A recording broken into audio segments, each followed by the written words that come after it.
Matt Moscona. I'm very important. After further review. Say one more time. After further review with Matt Moscona. And here we go. Live from the Raising Cane studio. Let's ride!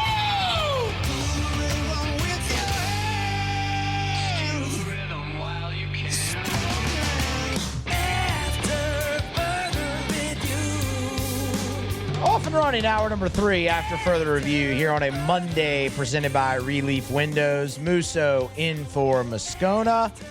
Jordan Kitchens, Paul O'Neill, they're along for the ride. Glad you are as well. If you're still on your holiday vacation, which I'm sure many of you are, thank you for making us a part of that. If you had to go back to work today and you're just getting in the car and heading home, we appreciate you making us a part of your day just in general there on your commute home. Thank you very much. And it's been a great show so far. We got a jam-packed hour here to close things out. I want to start with some LSU football. I'm going to start with Michael Van Buren and his future. So,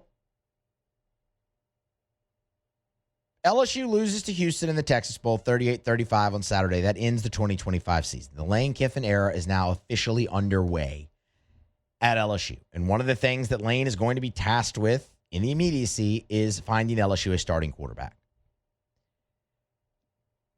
It was a tumultuous year at that position for the Tigers, to say the least.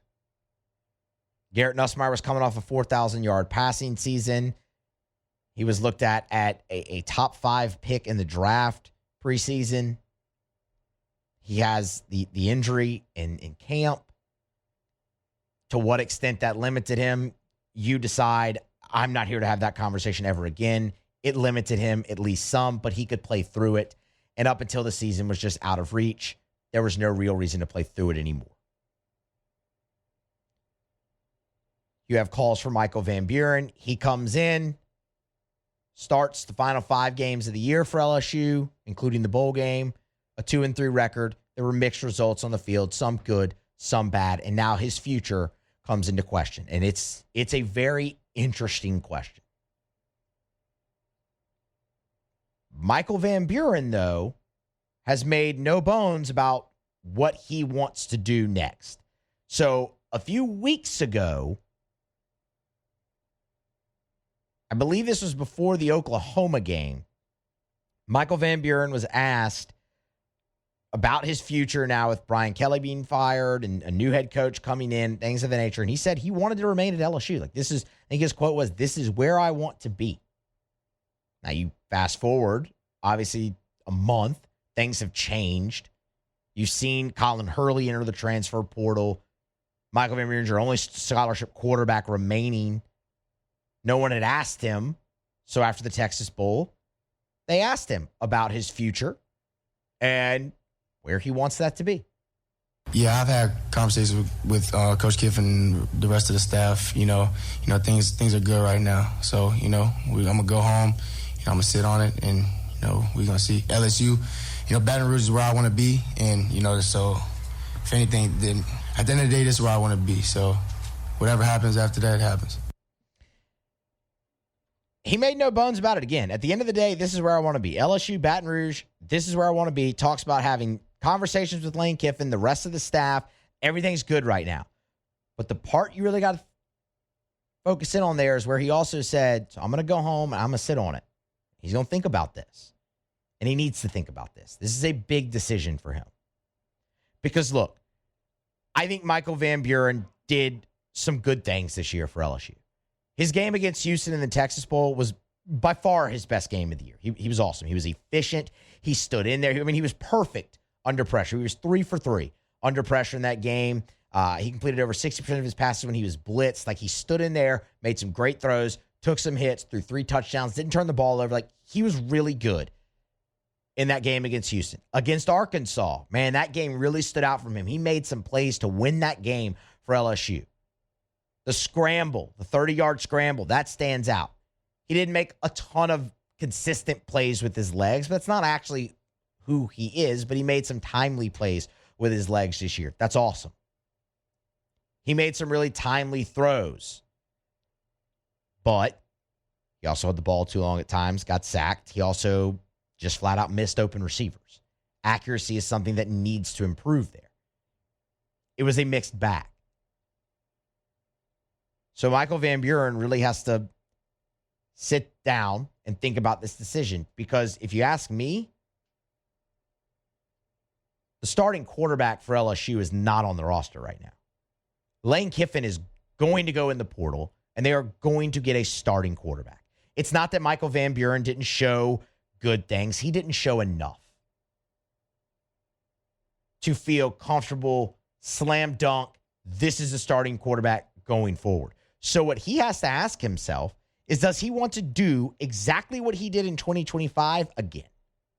And in that quote, in that cut, well, it certainly sounds like he does. This is where I want to be. I've talked to the staff. It's good right now. It sounds like he's okay with that. But in those talks with the staff, I feel pretty confident in saying that they have not assured Michael Van Buren of anything in terms of starting, because of what's available in the portal and because of the development that still needs to take place. Now, here's the two hands, right? You came in to sit behind Garrett Nussmeier, develop, and be the starter in 2026. Well, the quarterback season played out the way that it did. You get thrust in and you start 5 games. So you got put on the field a little bit sooner than you expected.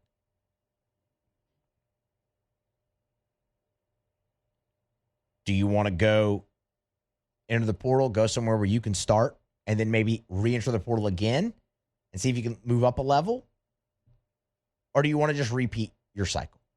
And there are advantages to repeating what you just did in 2026. One of them is you would learn under Lane Kiffin, who is one of, if not the best quarterback coaches in college football. It's a very friendly offense. That there are certain things that Michael Van Buren does well that would absolutely translate and fit into Lane Kiffin's offense. And if they go and they get, and the conversations have gone well enough with Van Buren, and they go out and they get a starter for this year, for 2026, he sits, learns Kiffin's system, continues to develop, and wants to wait that out, then by all means, stay. But it seems pretty clear that they're set on going get not just one quarterback, but maybe even multiple quarterbacks, because you have to, just because your depth just isn't there in the transfer portal. So at best, and this is at best, Van Buren would be staying to compete. And in actuality, he'd probably be staying to be the backup.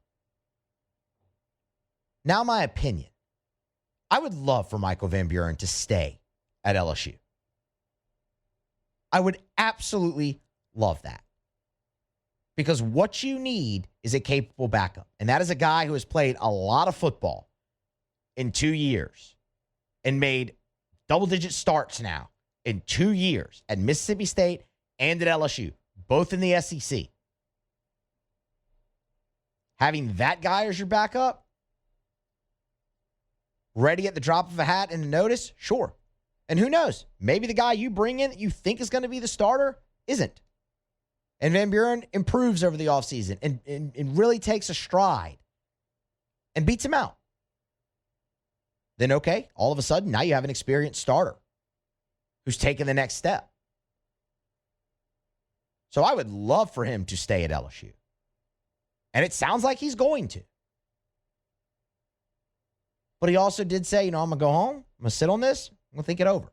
Because it's a big decision.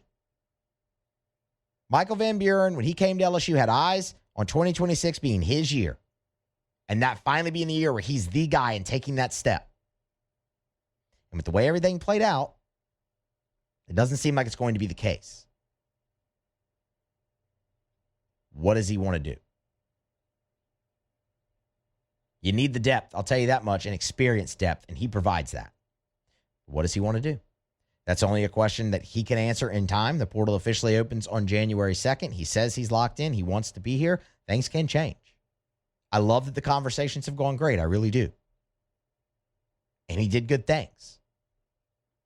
But I don't think anyone would really sit right here, right now, and tell you that in the 5-game sample they saw of Michael Van Buren starting, that they just slam dunk, no question, feel great about him going forward as LSU starter. Which, when he came here, was originally the plan for 2026. We'll let it play out. We'll keep you posted. It is probably outside of Whit Weeks' draft decision, the most intriguing decision on this LSU team in terms of a returning player, just because of where your numbers are at that position and the experience that he does bring. It'll be fascinating to watch. Michael Van Buren says he's locked in. We will see what his future does indeed hold at LSU. All right, we're going to grab a break. We're going to continue quarterback talk. Tyler Shough just continues to do things that other rookie quarterbacks haven't done in multiple years. Saints rookie quarterbacks haven't done ever. And, I mean, he's moving up Offensive Rookie of the Year boards and should win the award. We'll talk all about Tyler Shough and where things stand with him next here on AFR.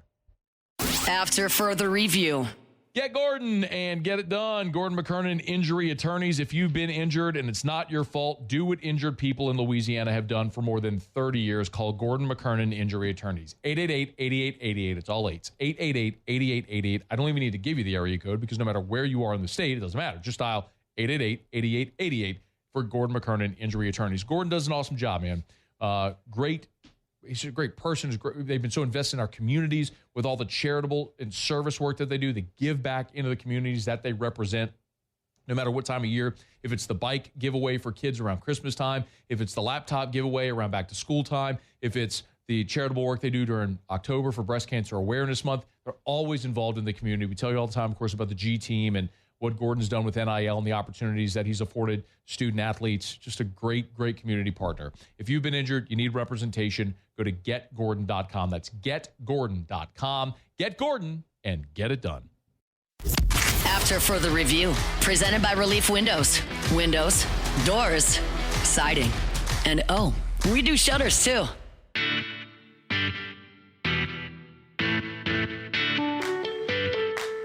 Christmas is in the rearview mirror, but the celebrations are not over. We are staring straight at New Year's Eve, New Year's Day, and our friends at Rouse's are helping you get ready. It's the 4-day sale through New Year's Day with tons of amazing deals on USDA Prime New York Strip, only $12.88 a pound. Fresh Haas avocados, 88 cents for 2 of them. Fresh lump crab meat and so much more. If you want all the deals, you can go to the Rouse's website at rouses.com, or the Rouse's Facebook page, or better yet, just walk into your local Rouse's. They got 70 of them from Lake Charles to Orange Beach and points in between. You know where the one nearest you is. If you don't know, go to the website. You'll find it, rouses.com, rouses.com. New Year's is upon us. Make sure that if you're having a New Year's celebration, you get all the fixins from our friends over at Rouse's, the official supermarket of the New Orleans Saints. Rouse's, this feels like home. Back here after further review, hour number 3 here of a Monday show presented by Relief Windows. Musso in from Moscona here this week on AFR. He's back a week from today. Been a jam-packed show so far, man. It's been a really good show. So I have to get to Otterlocks here to wrap things up. But I wanted to talk a little bit more about the New Orleans Saints and Tyler Shough. This is just becoming a recurring theme. So the Saints won their 4th straight game over the weekend. They went up to Tennessee, beat the Titans on Sunday, 34-26, and Tyler Shough just continued to elevate his play, which in turn elevated the team, and he continued to set rookie marks. And in doing so, is now, depending on where you shop, either the favorite to win the Offensive Rookie of the Year, or he has closed the gap to a minuscule amount behind Panthers receiver Tetairoa McMillan. I saw earlier at DraftKings you could still get Tyler Shough at even money right behind Tet McMillan to win the award. Let me just start with this. Tyler Shough should win Offensive Rookie of the Year, and it should not be close for a couple of different reasons.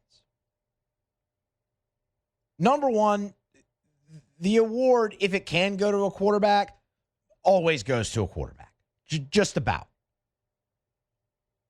Number two, I don't really care what the Saints' record is. I don't care that Tyler Shough has only started 8 games. What Tyler Shough is doing is putting him in rare company across the NFL and in the history of the league. And he's doing it as a rookie. With his 300-yard passing game against the Titans, he became the first rookie quarterback to have back-to-back 300-yard games since C.J. Stroud did that in 2023. C.J. Stroud, for what it's worth, won Offensive Rookie of the Year. With his 300-yard passing game on Sunday, Tyler Shough became only the 3rd rookie in the Super Bowl era to have back-to-back 300-yard passing games and no interceptions. He joined Dak Prescott and Joe Burrow. And oh, by the way, with his 300-yard passing game against the Tennessee Titans, Tyler Shough became just the 3rd quarterback in Saints history to throw for over 300 yards and 2 touchdowns with a greater than 80% completion percentage, joining Jim Everett and, you guessed it, Drew Brees, who, by the way, did that 10 times in his Saints career because he's the GOAT. When you're doing things like that, I don't really care what the best receiver in the NFL has done as a rookie, because that trumps it all. You add in the fact that Tyler Shough has 5 wins, which is far and away the most of any rookie quarterback with a start this season in the NFL. His passer rating that he had on Sunday, 142.7, is the highest passer rating of any rookie quarterback this season with a start. And it's when he's done these things. It's late in games. It's the game-winning drives you saw against the Panthers and against the Bucs. It's the sensational fourth quarter that you just saw against the Tennessee Titans. The come-from-behind victories, him doing it with his legs, him doing it with his arm, him elevating the team around him, and it resulting in victories. This should be over. The fact that there is still a sports book out there that doesn't have Tyler Shough as the favorite for Offensive Rookie of the Year is astonishing. This should not be a question. This should be over. He is the guy who impacts winning most. And I think when it's all said and done, he will be the Offensive Rookie of the Year in 2025 for the NFL. And it'll be the Saints' first recipient of that since Alvin Kamara in 2017. Tyler Shough has been awesome. I think back to a few weeks ago, post-game, when Demario Davis said he's got it. And it's not hard to see what it is. Sure, he has all the arm talent in the world. Absolutely. He's getting a throw in rhythm, use his legs, all that. But it's the intangibles. And please, don't misunderstand me. I don't at all mean this to be a slight at Spencer Rattler. Not at all. Spencer Rattler did some really good things for the Saints when he got his starts early in the year. You were in the games. I mean, the only one you got blown out in was Seattle, and that really wasn't anyone's fault. I mean, you were blitzed from the beginning, special teams touchdowns, all that stuff, whatever. Spencer Rattler did really good things. But the one thing he didn't do was elevate the team solely because of his play. And Tyler Shough has done that. And that's it. He's got it. That's why everybody feels so confident in him going forward, and you should. there was always going to come a time this season where the Saints had to go to Tyler Shough. You just had to. You drafted him in the second round, 40th overall. You needed to see what you had in him. And that could have gone a lot of different ways. And he could have come in and this thing could have continued to crater on the path that it was on. Or it could have gone the way that it's going right now, where you look at this and go, okay, you've definitely got your quarterback for 2026, and you might have found your franchise quarterback as well. I'm not going to deem him that after just 8 games, 8 starts. But he's certainly shown the traits of what you want a franchise quarterback to have. I think his age helps him in that. He's seen so much, even at a lower level. I think the fit between him and Kellen Moore, you couldn't have asked for it to go on any better and give the returns that it has. But I'll go back to where we started it. He continues to elevate the New Orleans Saints. Think about all they're missing on offense and the different ways they've had to concoct game plans. Just in this game Sunday.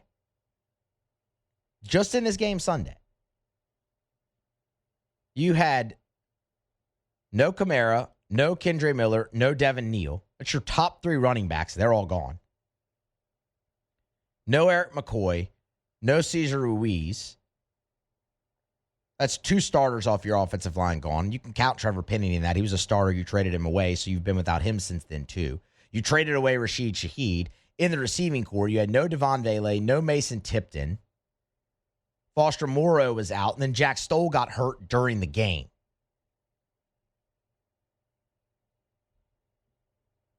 It doesn't matter. You give a big hat tip to Audric Estime. He was awesome running the football for the Saints. That helped Tyler Shough.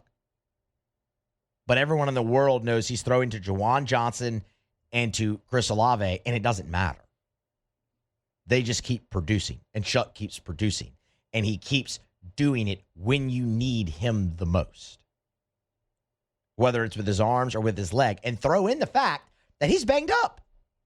Like, Tyler Shough's nicked up right now, too.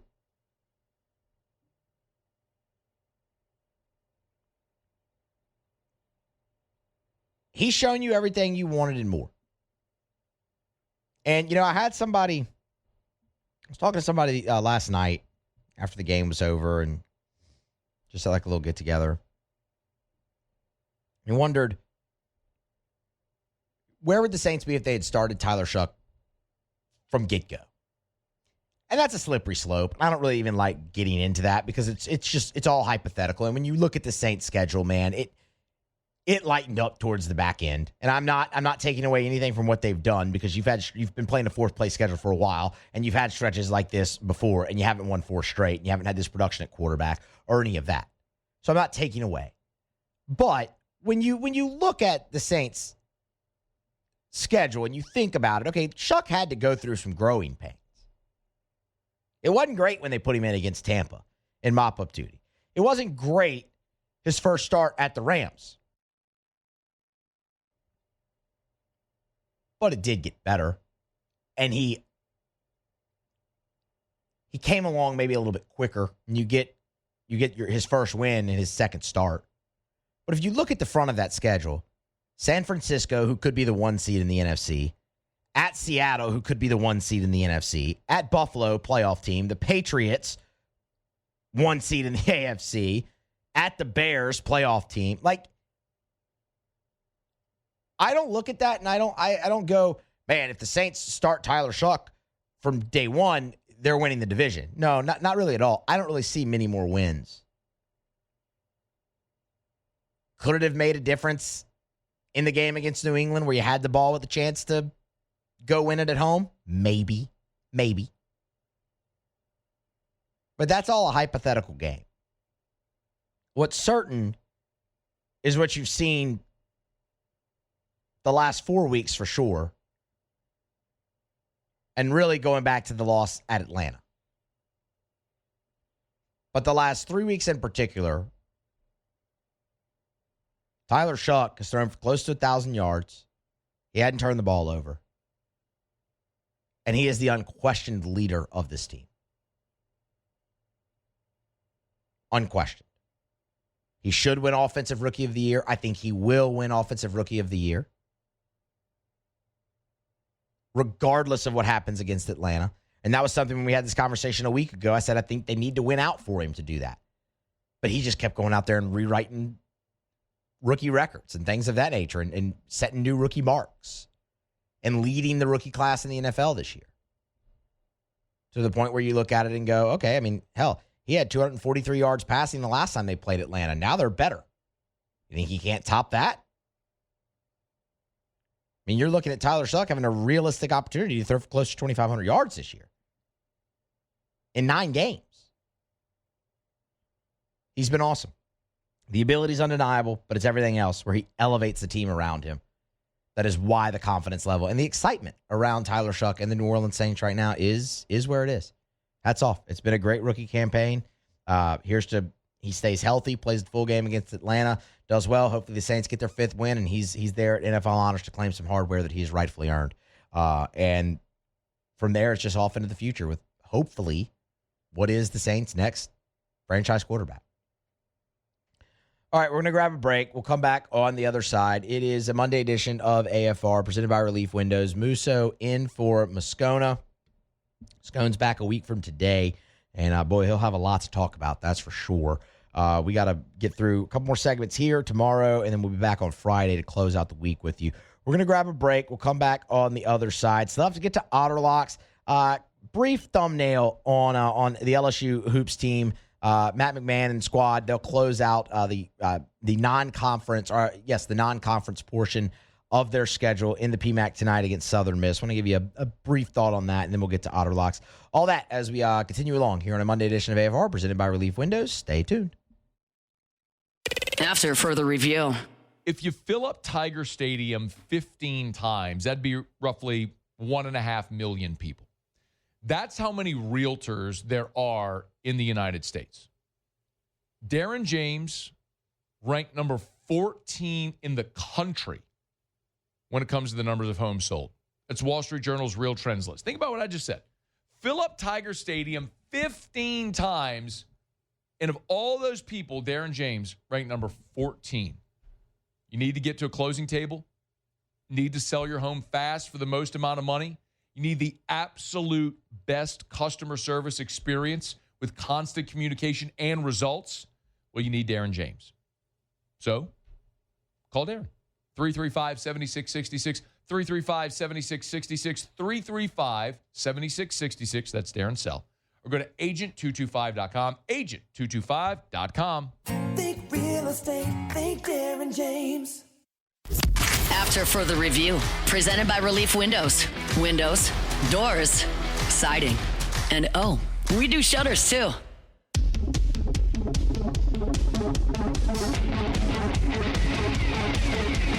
We're brought to you by First South Farm Credit, firstsouthland.com, firstsouthland.com. Thinking of buying land, your first call should be to First South Farm Credit. Again, you can log on to firstsouthland.com. We're nearing the end of the year. Maybe you're thinking about that tax write-off. You're buying timber property, recreational timber property could be a great opportunity for a tax strategy. Talk to your CPA to see if that's something that might make sense. Or maybe, right now you're in hunting season and you're tired of sharing that lease. This is a good time to call our friends over at First South Farm Credit to start that process toward owning your own land. It's First South Farm Credit. Go to firstsouthland.com. That's firstsouthland.com. Land's a finite resource, y'all. It ain't never going down in value and ain't making more of it. So you want to get your own. First South Farm Credit can help. firstsouthland.com. That's firstsouthland.com. All right, LSU and Matt McMahon, the men's basketball team, they're going to close out their non-conference slate at the PMAC tonight. They'll welcome in Southern Miss. Tip-off set for 7 p.m. LSU is a 20.5-point favorite in this ball game. When you look back at LSU's pre-conference, it wasn't filled with games that are just going to get you hype and get you excited and where you're going to learn so much about the team. But it's not to say you didn't face adversity, and it's not to say that you didn't learn some things about the team. You got blown out at a neutral site against Texas Tech.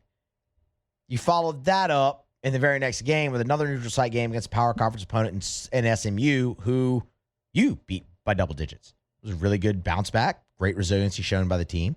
You had some scares as well. Obviously, Prairie View, the last time out, I was leading you at halftime and shot 77% from the floor, or excuse me, from three-point range, 67% from the floor in the first half of that game, and really had you kind of on the ropes at times. You went on the road to Boston College, who not a very good team. You played about as bad as you could for a half, and then stormed back, won that game in overtime. There was plenty of adversity faced. So you've seen this team go through it a little bit. And more often than not, outside of that game against Texas Tech, they came out victorious. They sit at 11-1.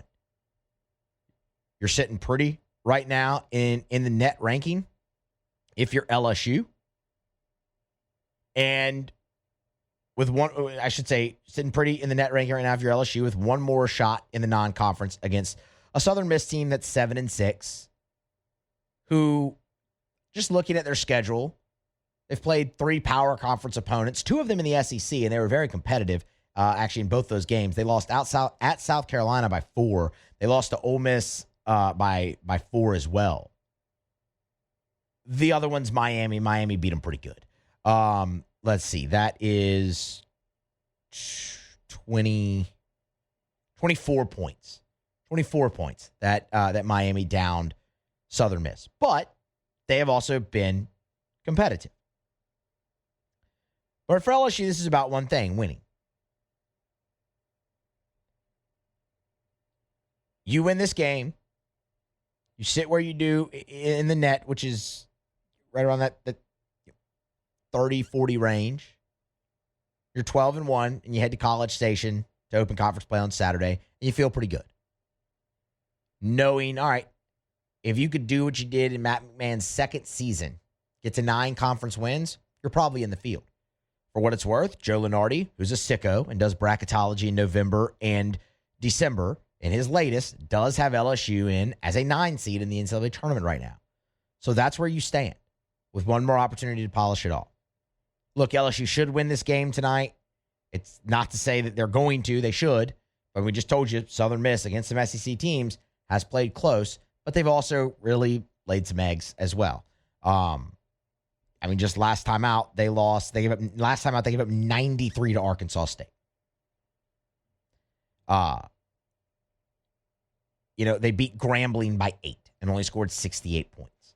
This isn't a world beater. It's a team that can be competitive, but if LSU goes out and plays their game, their talent, their advantage should show through, and they should beat Southern Miss and get to 12-1. So what are some things that you want to see from LSU tonight? I'll tell you one thing I want to see.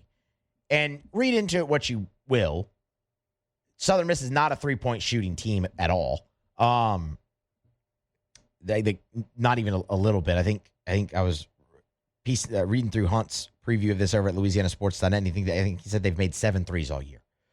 So they're going to try to their game is getting to the basket. But one thing I want to see from LSU is a faster start on the defensive end, because there have been moments and points of this season where LSU they did not have that. Obviously, Prairie View is one of those. Texas Tech is another. Both of those really were from the 3-point line, obviously, but there have been moments and points this year where LSU they've not started fast enough defensively. That's one thing I would really, really like to see. You're going to face a lot of length. Southern Miss is a long team.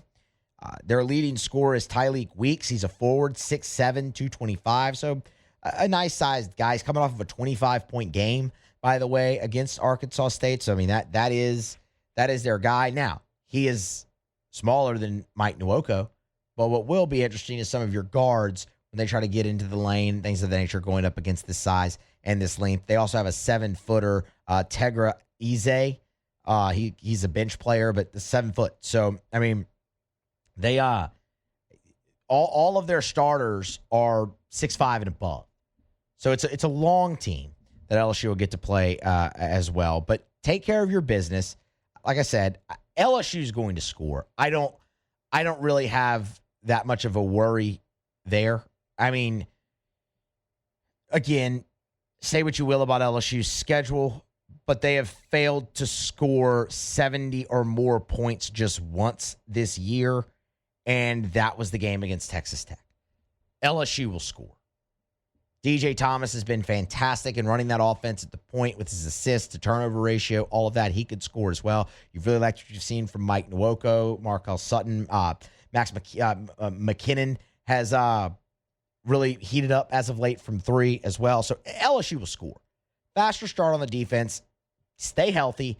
Take care of business. And then you head to College Station on Saturday to open up conference play against Texas A&M. That's set for a 3 p.m. tip-off on ESPNU. If you're looking for the game tonight, 7 p.m. SEC Network Plus, but also our sister station, Eagle 98.1, Chris Blair, John Brady.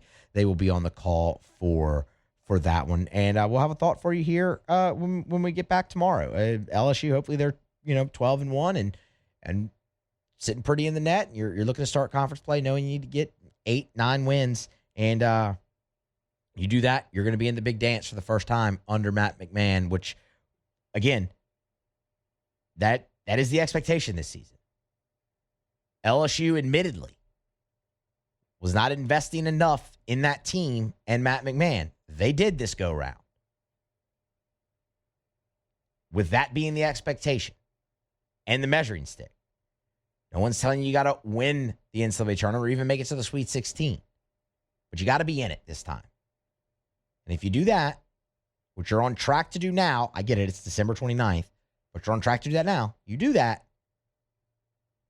and more investment can follow, and higher expectation can follow, and hopefully this basketball program can get back to playing meaningful games, something they have not done in a very, very long time.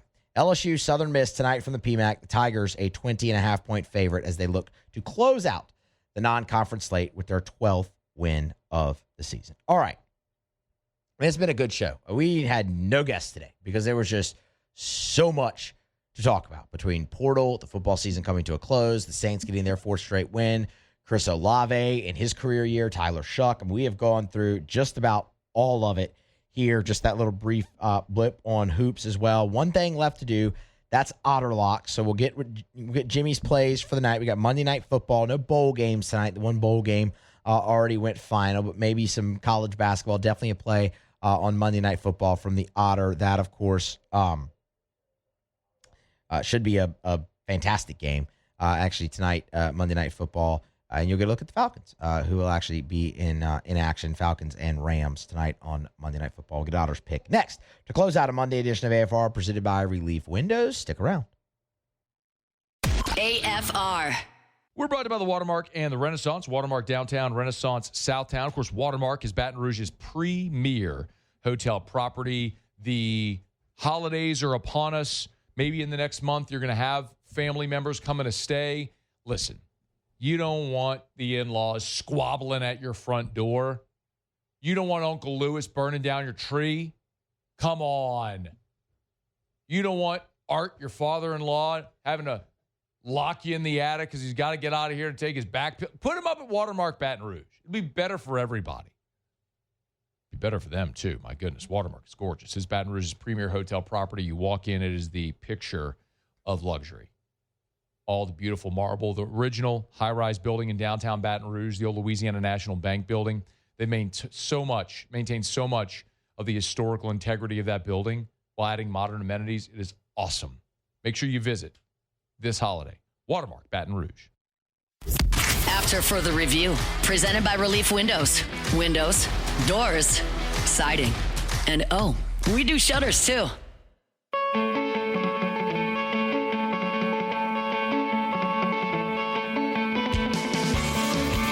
AFR is brought to you by Parish Restoration.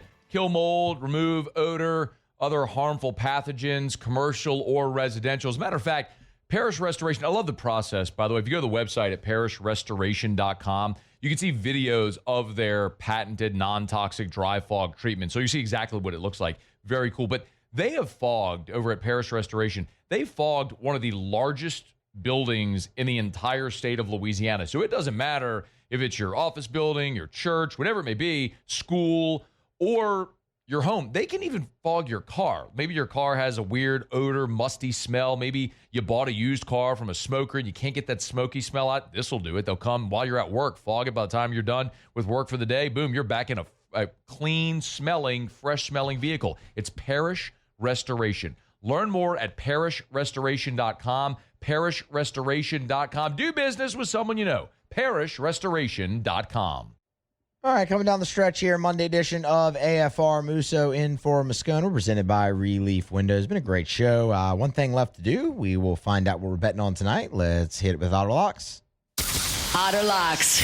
All right, time to win some money. Presented by Total Maintenance AC Repair. Same-day service means you will never sleep hot. 480-1000. We are Total Maintenance. I think it's safe to say that I won the bet. So we welcome on the one and only, the Ott Father himself, Jimmy Ott. Otter, how are you? Musso, how's your Christmas, brother? Christmas was good, man. Christmas was very busy and very long and multiple days long. But Christmas was good, man. Can't complain. Cannot complain. There you go. Ott House. There you go. Ott House had a good Christmas? Oh, yeah, man. Okay. Yeah, a little day trip down to New Orleans, visiting some friends. And so, just doing our thing. And then back to New Orleans yesterday for football Sunday. Yeah. At home, got the fire going, getting ready to watch a little Santa Anita right now. They had their opening day yesterday. Of course, that's right around the corner from Pasadena, where they'll be playing the Rose Bowl a little early this year. Won't capture the sunset like they used to. But anyway, we're getting ready for an old NFC West rivalry.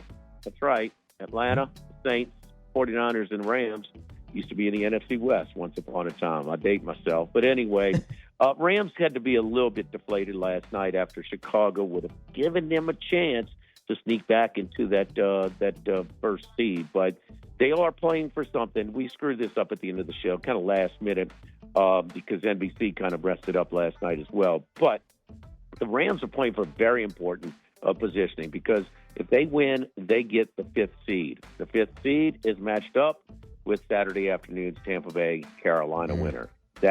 Now they'll probably be at least a 7-point favorite as a lower seed on the road, but that's a different conversation for a different day as far as the NFL seeding process goes for the NFL.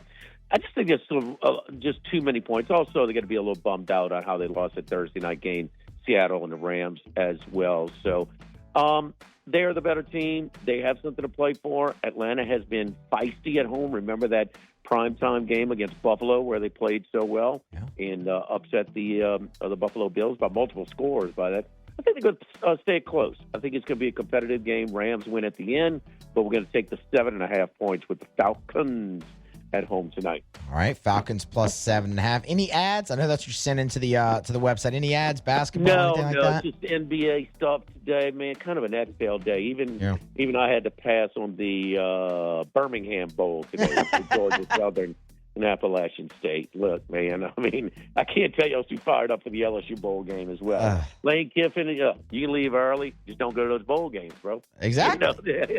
Don't go to the Texas Bowl. That's not a big deal. So, anyway. I'd have left but early, we got too, a lot of bowl games moving forward. So. All right. What's y'all schedule like this week? New Year's Eve, New Year's Day? Off on New Year's Day only. On New Year's Day only. Tuesday, tomorrow, Mike Anderson's on Lee, just off from Nicholson. On Wednesday, New Year's Eve, from Roca Pizzeria on Government, and back to Rufino's after a week off on Highland Road. All right. Friday. Tomorrow, Mike Anderson's. Get over there, see Hanny and Ott for Live at Lunch again, 11 a.m. to 1 here in Baton Rouge on 104.5 ESPN. Otter, we appreciate it, man. Good luck, and we'll talk to you tomorrow. Good luck, Moose.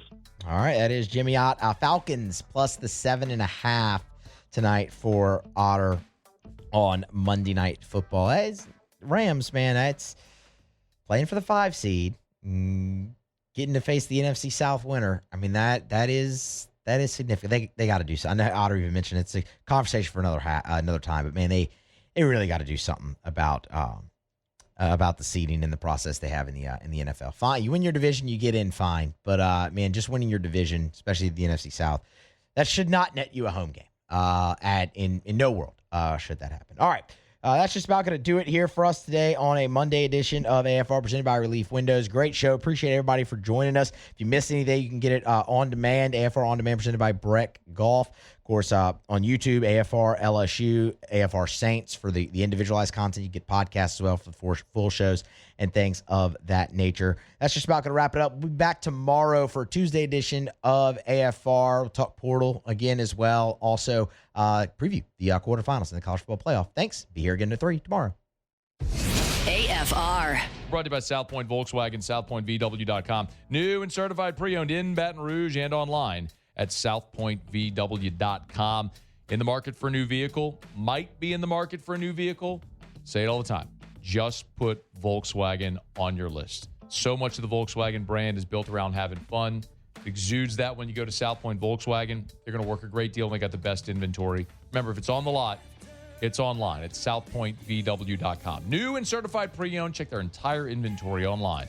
Work out your financing online. Do it all online at southpointvw.com. Then go see them at South Point Volkswagen. Airline just north of Highland. South Point Volkswagen, what's your direction?